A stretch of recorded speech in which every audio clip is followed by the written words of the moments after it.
মিটে যাওয়ার পথে শপথ দিয়ে জটিলতা। ডেপুটি স্পিকারকে শপথের দায়িত্ব দিলেন রাজ্যপাল। শপথ বাক্য পাঠ করানোর দায়িত্ব দিলেন রাজ্যপাল। অত্যন্ত গুরুত্বপূর্ণ আপডেট ইতিমধ্যেই জানা যাচ্ছে। সঙ্গে রয়েছে আমাদের প্রতিনিধি শ্রেয়সী গঙ্গোপাধ্যায়। শ্রেয়সী, কি জানা যাচ্ছে? দেখো, এক্ষেত্রে যেটা এখনো পর্যন্ত যে তথ্য রয়েছে আমাদের কাছে, যেটা রাজভবনের পক্ষ থেকেও জানানো হয়েছে, সেটা হচ্ছে যে এক্ষেত্রে ডেপুটি স্পিকারকে দায়িত্ব দিচ্ছেন রাজ্যপাল। তিনি এই দুই জয়ী যে প্রার্থী, সেই প্রার্থীর যাতে তিনি শপথ বাক্য পাঠ করান, তার জন্য তিনি ডেপুটি স্পিকারকে দায়িত্ব দিচ্ছেন। এখন কনস্টিটিউশন অনুযায়ী যে নির্দিষ্ট ধারা রয়েছে বা নিয়ম রয়েছে, সেখানে কিন্তু এটাই বলা হয়েছে যে এক্ষেত্রে রাজ্যপাল তিনি নিজে কাউকে শপথ বাক্য পাঠ করাতে পারেন, অথবা তিনি কাউকে দায়িত্ব দিতে পারেন বা মনোনীত করতে পারেন, তিনি শপথ বাক্য পাঠ করাবেন।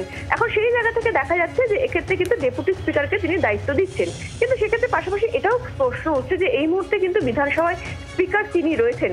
সাধারণভাবে দেখা যায় যে স্পিকার যেখানে না থাকেন সেখানে ডেপুটি স্পিকারকে দায়িত্ব দেওয়া হয়, কিন্তু স্পিকারের উপস্থিতিতে ডেপুটি স্পিকারকে দায়িত্ব দিচ্ছেন তিনি, সেই বিষয়টাও কিন্তু কার্যত আলোচনার মধ্যে উঠে আসছে। ফলে সার্বিকভাবে তিনি দায়িত্ব দিলেন ডেপুটি স্পিকারকে, কিন্তু এক্ষেত্রে স্পিকার উপস্থিত রয়েছে, তারপরেও কিন্তু তিনি দায়িত্ব দিলেন। ফলে একটা দিকে সমাধান হলো, সেক্ষেত্রে বলা যেতে পারে যে এক্ষেত্রে যে বিষয়টা নিয়ে জটিলতা ছিল যে তিনি কে শপথ বাক্য পাঠ করাবেন, সেই জায়গায় দেখা যাচ্ছে যে তিনি ডেপুটি স্পিকার আশিস বন্দ্যোপাধ্যায়কে তিনি দায়িত্ব দিচ্ছেন যে তিনি শপথ বাক্য পাঠ করাবেন। কিন্তু পাশাপাশি এই প্রশ্নও কিন্তু উঠছে যে এক্ষেত্রে স্পিকার এই মুহূর্তে উপস্থিত রয়েছেন, স্পিকার এই মুহূর্তে তিনি রীতিমতো অফিস করছেন, কলকাতায় রয়েছেন, ফলে তার উপস্থিত থাকা সত্ত্বেও ডেপুটি স্পিকারকে কেন দায়িত্ব দেওয়া, সেই প্রশ্ন কিন্তু উঠতে শুরু করে। ধন্যবাদ শ্রেয়সী। আমি প্রত্যেকের প্রতিক্রিয়া খুব সংক্ষেপে নিয়ে নেব। বৈশানন্দা, মিটে যাওয়ার পথে শপথ জটিলতা, কি বলবেন? মিটে যাওয়ার পথে আপনারা দেখাচ্ছেন স্পিকার আর থাকা সত্ত্বেও ডেপুটি স্পিকারকে দিয়ে শপথ করানোর কথা বলেছেন। এখন আসলে গভর্নরের সাংবিধানিক প্রধান হিসাবে যে আচরণ দেশবাসী বা বাংলা মানুষ আশা করেছিল, সেটা তো সব ক্ষেত্রে প্রসন্ন দেখা যাচ্ছে না। এটা আমি বুঝতে পারছি না যে উনি সাংবিধানিক প্রধান হয়ে স্পিকার থাকতে কেন ডেপুটি স্পিকারকে দিয়েছে। যদি ডেপুটি স্পিকারকে দেন, যদি সমস্যা মিটে যায়, সেটা নিশ্চয়ই ওখানে আলোচনা হবে।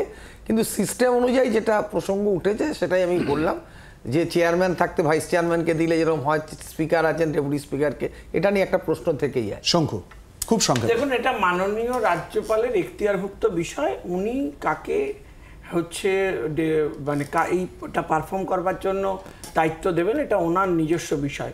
আইন মোতাবেকই হয়েছে, বেআইনি কিছু হলে নিশ্চয়ই বলার থাকতো। আইন মোতাবেকই হয়েছে, তাই হবে।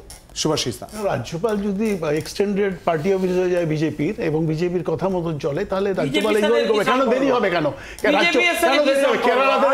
কেরালা রাজ্যপালকে দেখেছি, তামিলনাড়ুর বাংলার রাজ্যপালকে দেখেছি, এরা ভীষণ ভাবে পলিটিক্যালাইজ। এতদিন হলো কেন?